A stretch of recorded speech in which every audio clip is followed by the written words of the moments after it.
Hello, everyone. I wanted to log in 2 minutes ahead of time just to say hello and let the room come up. If anyone can see me, please do type in your chat, say hello, let me know where you're from. It's Andrea Samadi here with Stress Learning in the Brain. Looking forward to meeting everyone. We've got people from across Canada, the US, and some international listeners that will be coming on today. So when you log in, we still have a couple of minutes, but if there's anyone that logs in,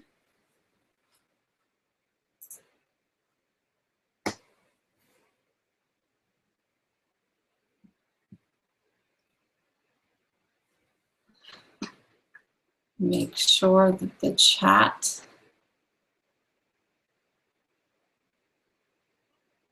is on.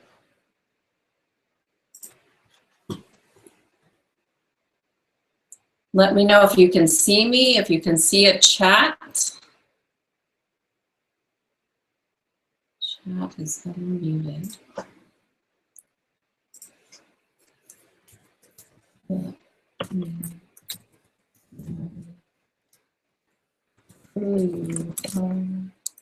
Great. Hi, Veronica.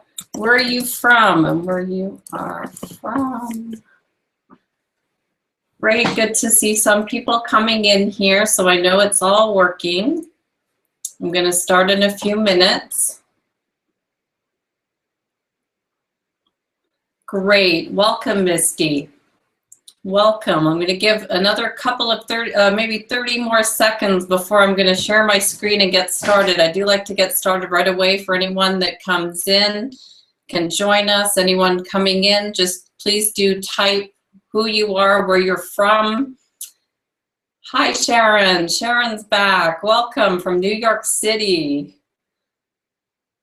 This is our second Stress Learning in the Brain webinar. We have one more next week, and we're just so excited to be having this opportunity to meet with people all across Canada, the US, and we have some international listeners.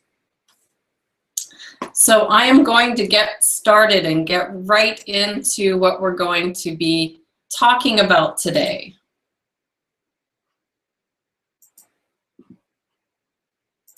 So I'm going to share my screen, and we're going to go right into stress learning and the brain. If you have any questions at all, please do ask me some questions in the chat, and I'll be able to see the questions as we get started. But you should now be able to see stress learning the brain. Welcome. My name is Andrea Samadi. I help parents, teachers, and coaches to optimize learning at home and in the classroom. We use the most current neuroscience research. Today, I'm going to show you stress-reducing strategies connected to social-emotional learning that will improve student learning, physical health, and emotional well-being, setting everyone who participates for a lifetime of success, health, and happiness. And I want to thank everyone that participated in the poll. You let me know what you were hoping to learn today, and this really does help.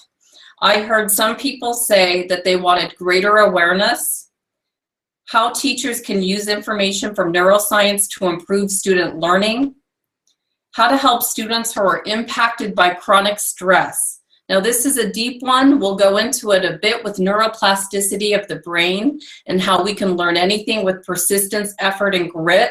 We'll also talk a little bit about self-awareness, and so students can identify when they're feeling overwhelmed. We'll talk about some time management, organizational skills, improving study habits, positive self-talk and affirmations, and perhaps student study groups could help with this one. You also wanted to learn how the impact of stress on the brain affects us and how to mitigate, how to build on my current understanding and be able to share more with others. You want to learn new ways to deal with the human brain. It is so exciting, and absolutely, we're going to cover this, the connection between neuroscience and stress, and how to structure lessons and assessment to maximize learning and reduce stress.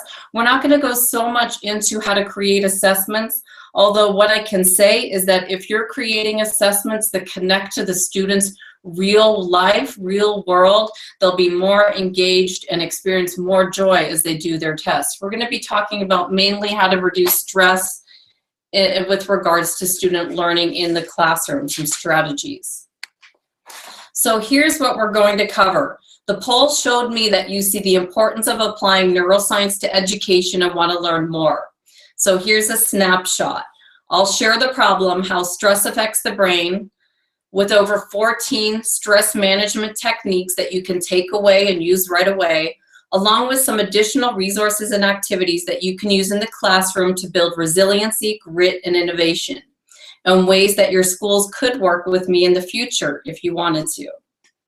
I know you probably already know the research behind character education, teaching resiliency, persistence, tenacity, and grit in the classroom, in addition to all that you have to do with academics. But applying basic neuroscience to the equation provides a deeper level of sustainable results. So the problem that we're going to talk about is stress. Students are either bored, the work is too easy, or frustrated, it's too difficult, and this is adding more stress and work to educators who I saw were questioning their ability to teach. Stress was causing a snowball of other problems, and it was causing students to get behind with their work. So I looked at Judy Willis. She's a neurologist turned teacher, and she spoke about the devastating effects of stress on learning. And so did others, John Medina. Well, we saw that there was a problem with stress, and we were looking for a solution, for ways that we could help educators as well as students in the classroom. And so what I did was I went to Mark Robert Waldman, who's a neuroscience research expert, one of the world's best, and he shared with me some solutions. So I'm going to go back to sharing my screen here.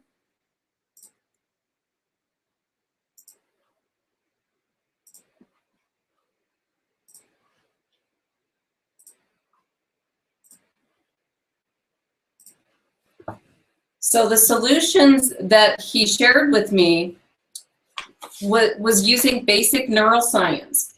He said, Andrea, here's the explanation of the problem. It can help you as a parent. It can help teachers, administrators, and coaches to see what's happening to the brain when it's under stress and why stress must be reduced to improve learning. We know from fMRI scans, that's a scan like this, that measures brain activity by detecting changes associated with blood flow, that frequent boredom and frequent frustration is stressful for the brain. So there's a switching station in the brain called the amygdala, and when information comes into the brain, the switching station determines where the information goes.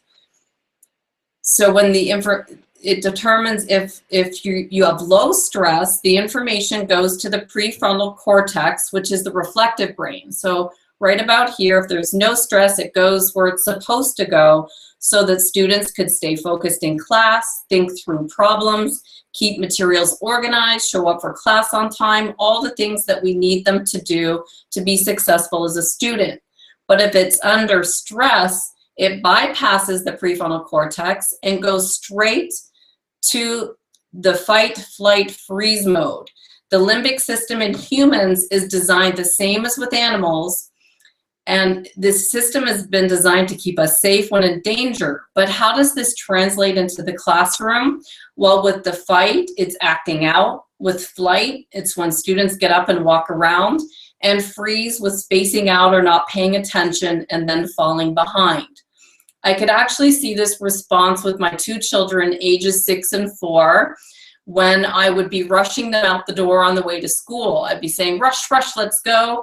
And what was happening was their prefrontal cortex was bypassing all the information, and it was going straight to fight, fright, freeze. And you can see it when their eyes get big.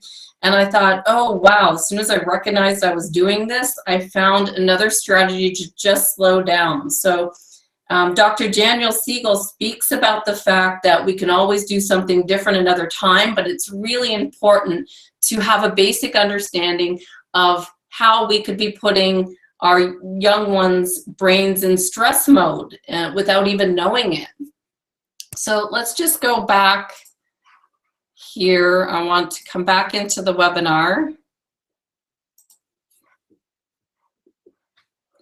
And I want to put up a poll. So if I was, let's just go down here. If you can go to the poll part at the top of bar here, you should be able to see a poll.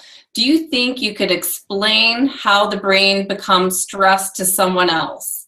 So we know that when we can teach somebody else something, it's the best way to learn. So would you be able to explain to someone else? I see 100% yes so far.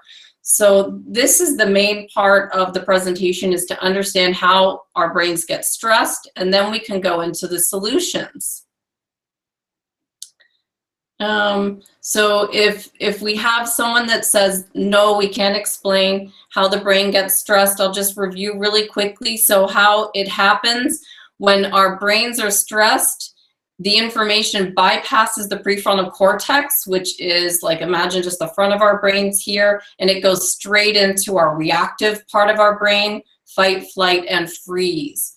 So when we're under stress, we don't get the executive functions of the brain that we need to learn. We go straight into freezing when you've got your eyes bulged out, and it's really a system that's been designed to keep us safe. But within the classroom, it translates into students getting up and walking around if they are bored or frustrated, fighting, or spacing out when you just see those eyes bulged out. And I see it with my 4-year-old when she's not really getting something, she just zones out. And so, so here's where we can go into finding solutions. So I'll end the poll. And we'll go right back into sharing my screen. We're going to go to some solutions now to prevent stress on our brains.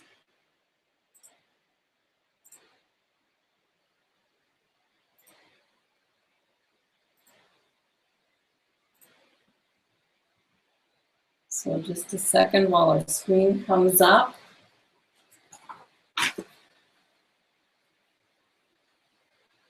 So I went to Mark Robert Waldman, my dear neuroscience researcher, for some assistance. And he showed me the solution to the problem. He shared with me his research for his next book that's to be released in 2017 called Neuro Wisdom, The Brain Science of Money, Happiness, and Success.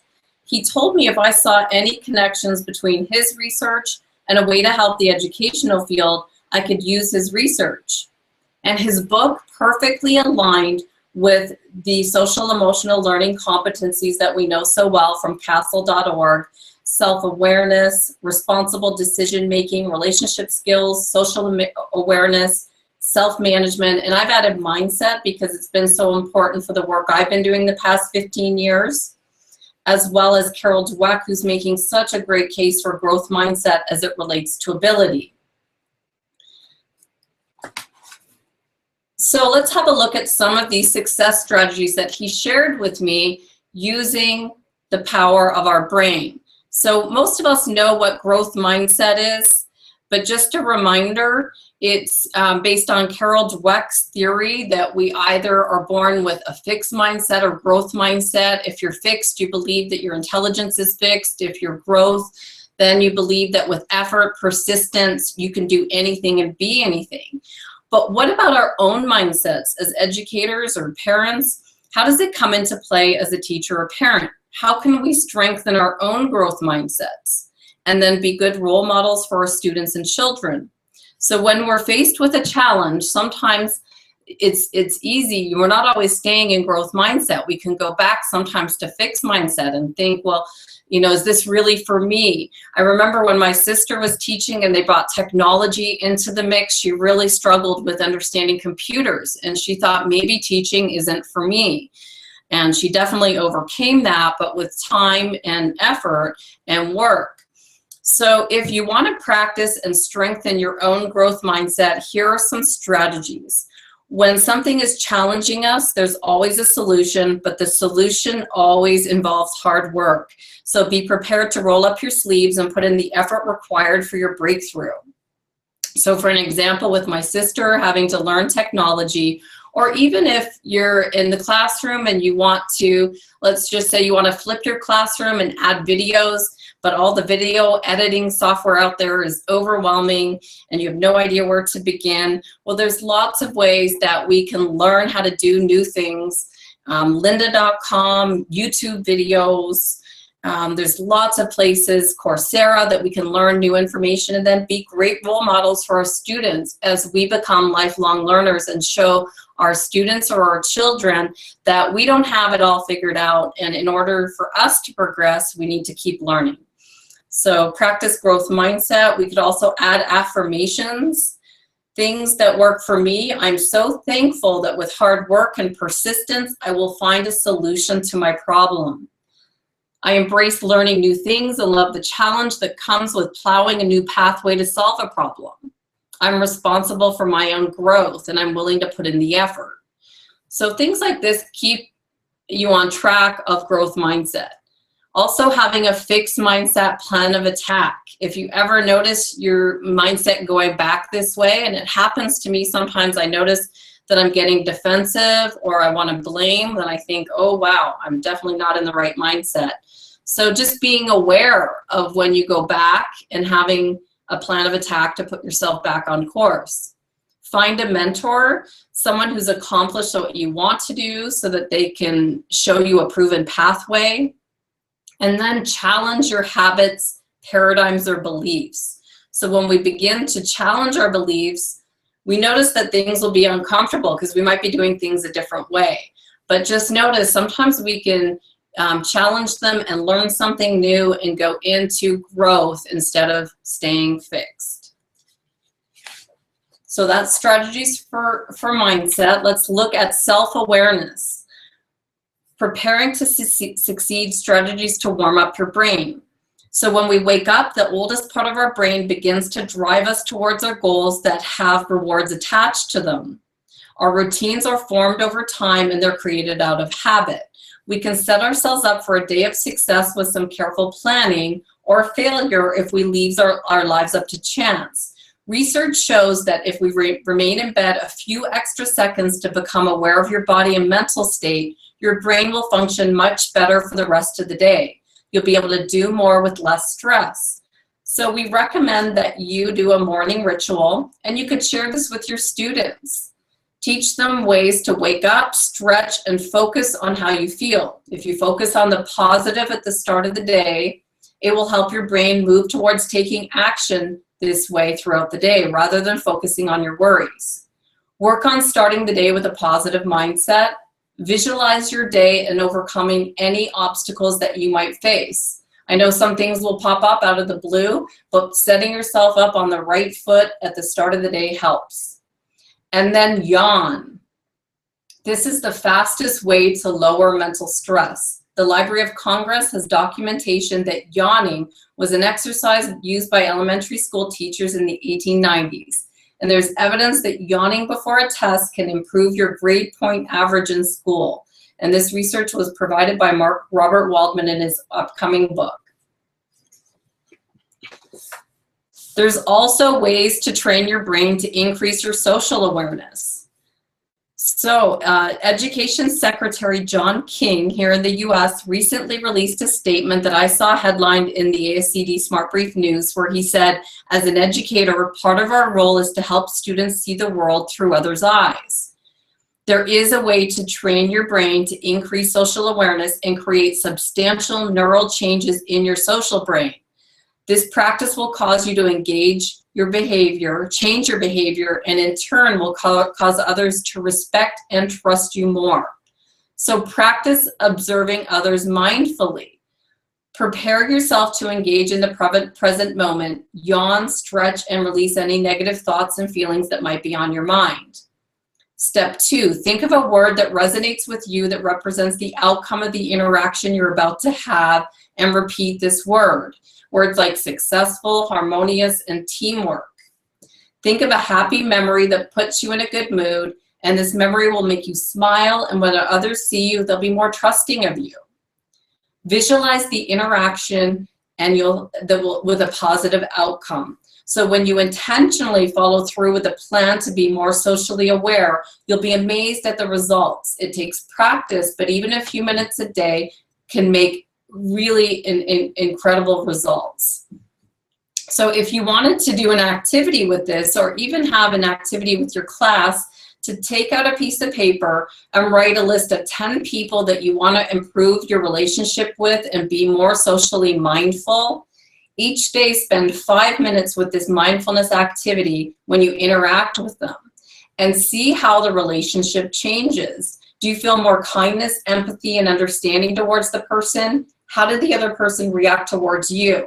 What's interesting is that you don't even need to tell that other person what you're doing. They will feel it. And this is called neural resonance. So our brains really are a bridge to our future. There's you, your brains, and your goals, and then our future. And we can train our brains to be optimistic in this ever-changing world. We can overcome our problems, our fears, reduce stress in our life, and move or take action when we freeze and see the positive in situations, practice growth mindsets. The possibilities are endless. We really can have whatever we want, but the truth is that most people are stuck back in the fight, flight, freeze stage without a strategy, plan, or a solution to keep moving forward.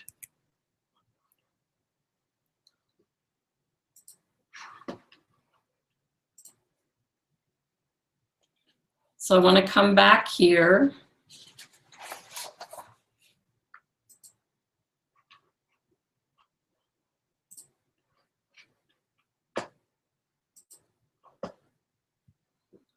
So those are the strategies for reducing stress with regards to social emotional learning.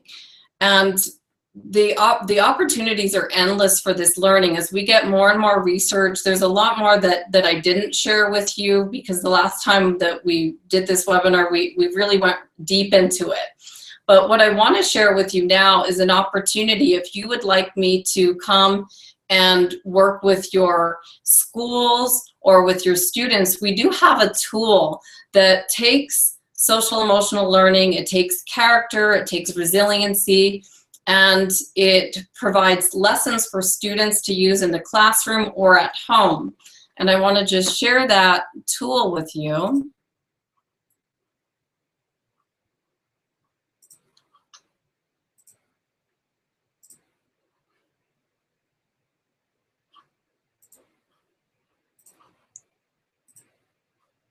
Oops.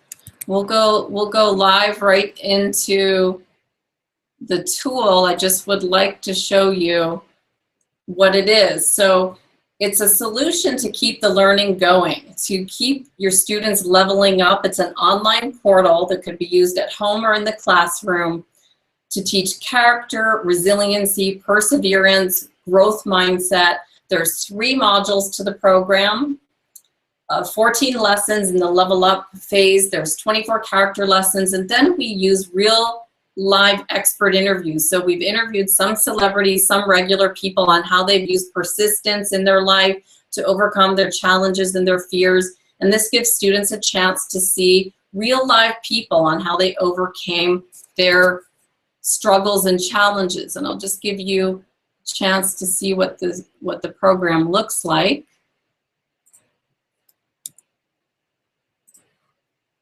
I'll log right in. You log in with a username and password.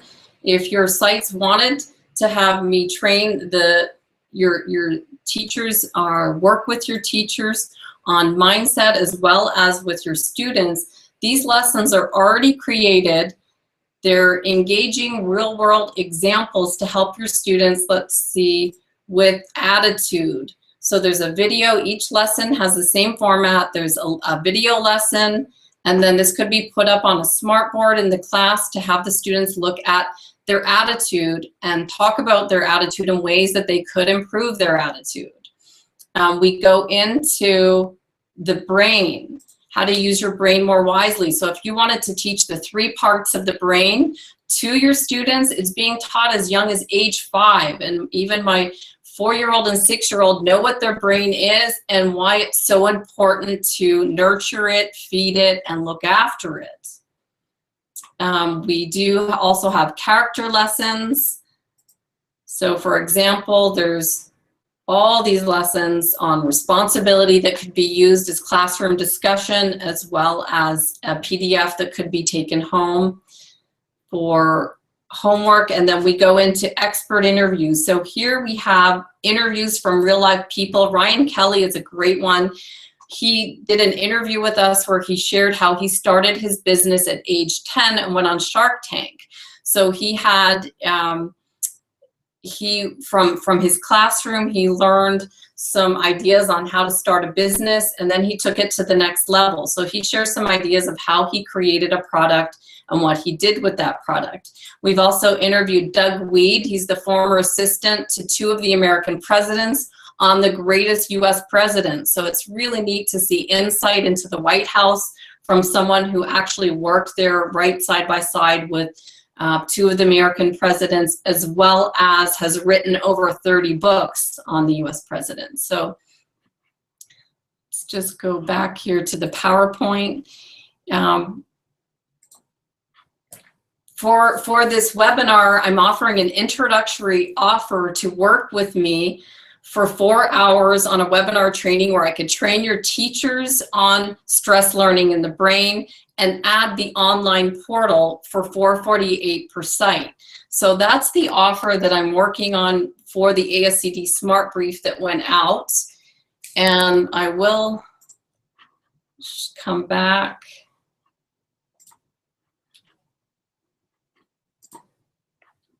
Here. And I just want to share that offer with you. If you would like me to come and work with your teachers, I'd love to come back into your schools. We do webinars as well as live training, but let's go back here.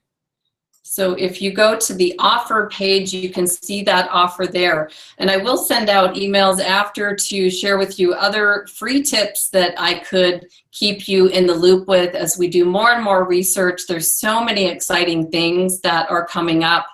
If you want to add more engagement to your lessons, there is such an exciting world that's coming up. Magic Leap is out there. Let me just quickly show you. I want to just quickly show you Magic Leap, what they're doing. They've been invested by Google. Let's see if I can pull up this video. Load Magic Leap, load video, play. If you go to the video tab here, let's see if it plays.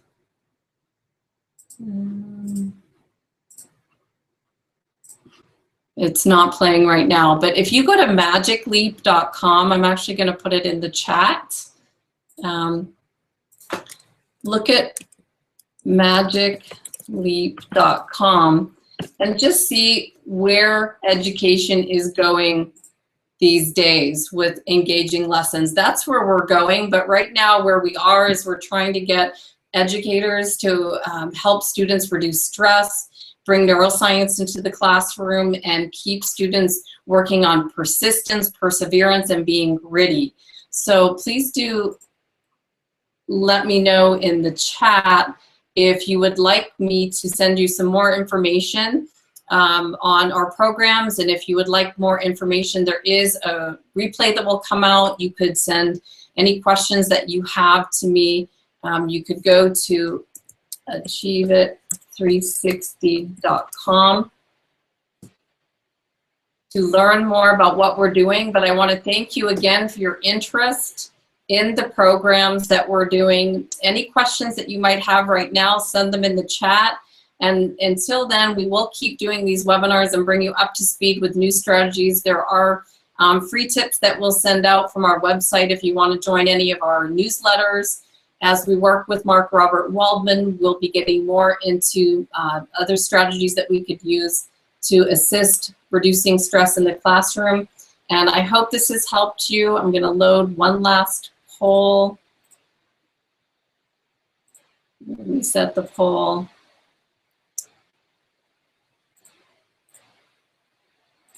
and say, I hope that this has helped you. Go to the poll. Did you take away some new strategies to reduce stress? The number one, it would be yawning.